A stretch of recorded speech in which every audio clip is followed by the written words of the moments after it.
Ma perché hai scelto proprio Portoviro per la tua apertura alla campagna elettorale? Sembra quasi... No, Tiziano, non è scontata. Tra l'altro scegliere Portoviro logisticamente era un po' più difficoltoso, perché chiaramente qui sono arrivati anche tanti dirigenti, militanti e sindaci di tutta la provincia, quindi magari scegliere un comune più baricentrico, ad esempio Rovigo, avrebbe agevolato l'affluenza. Invece sono contenta che questa sera questa sala sia piena, perché questa è anche una risposta.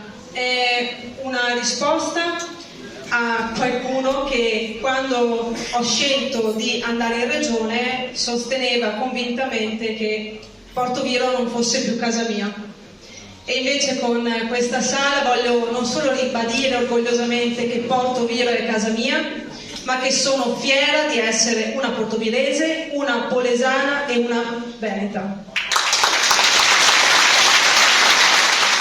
La mamma egiziana, giusto? E papà Sì. veneto. Sì, è giustissimo. Tra l'altro non capisco perché ancora oggi mi accusano di fascismo. Io penso proprio di non aver niente da scusarmi per scegliere da sempre di votare e sostenere un partito come Fratelli d'Italia e Giorgia Meloni. Io penso che un po' la mia storia, il fatto dell'integrazione corretta, debba essere un messaggio che vuole essere innanzitutto di inclusione, ma di inclusione di chi è disposto ad accettare le nostre regole e i nostri valori. Non possiamo permettere che le nostre tradizioni, la nostra cultura venga in qualche modo ogni volta umiliata da chi pensa di venire qua a fare i cavoli suoi. Questo voglio che sia una strada chiara. E qual è stata la scelta che più ti è piaciuta, che più ti ha soddisfatto, e se ce n'è stata una che ti ha fatto passare un po' qualche notte particolare? Diciamo in entrambi i sensi più di una.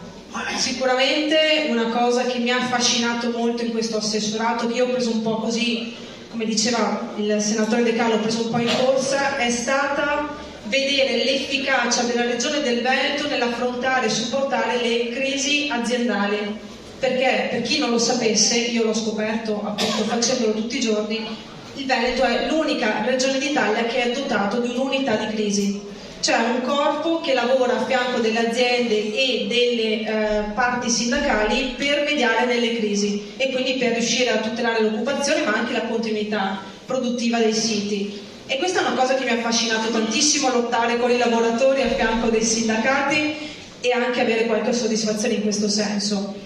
Dall'altra parte la cosa che un po', una delle magari scelte più difficili è stata indubbiamente quella di lasciare il mio posto di sindaco. Un po' perché io avevo vinto molto bene in questa città, avevo vinto in tutti i seggi, questo era sintomo di una grande fiducia e di una voglia di rinnovamento. È stata la più giovane e la più votata, se ho scritto male, giusto? No, è giusto, sì.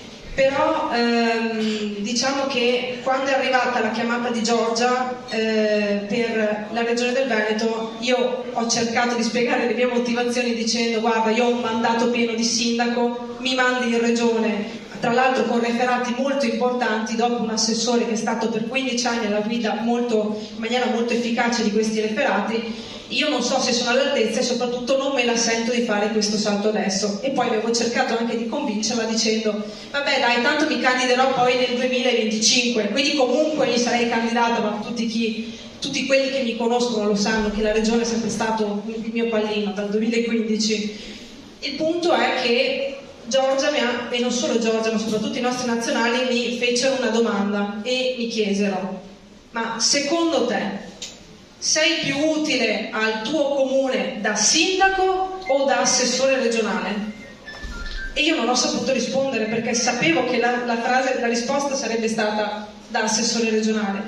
Per cui ho mollato un mandato pieno e sono andata a ricoprire un ruolo di tutto rispetto, riportando Portoviro comunque in giunta regionale, ma anche il Polesine con deleghe importanti che era da anni che non vedeva gestite personalmente.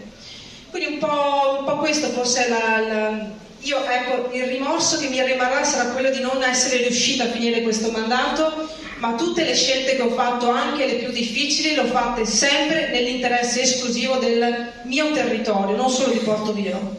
Bene.